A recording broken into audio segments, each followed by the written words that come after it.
सध्या सातारा जिल्ह्यात सर्वत्र मुसळधार पाऊस पडत आहे. त्यामुळे नदी नाल्यांना पूर आला आहे.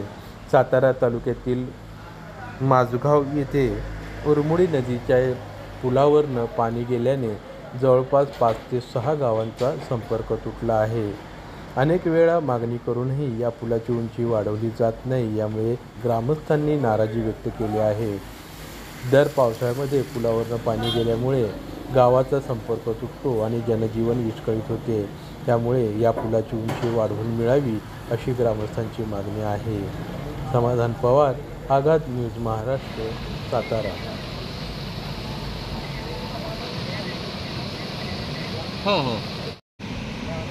मी जयवंत जाधव, माझगाव तालुका, जिल्हा सातारा या गावचा रहिवासी असून आमच्या उरमोडी नदीचा कायमचा हा प्रश्न आहे. कायम पूर येतो. जुलै आणि ऑगस्ट महिन्यामध्ये शाळकरी मुलांना 8-8, 10-10 दिवस जाता येत नाही. तसेच वृद्ध, महिला, पुरुष यांना दवाखान्यात नेण्याचा सुद्धा खूप त्रास होतो.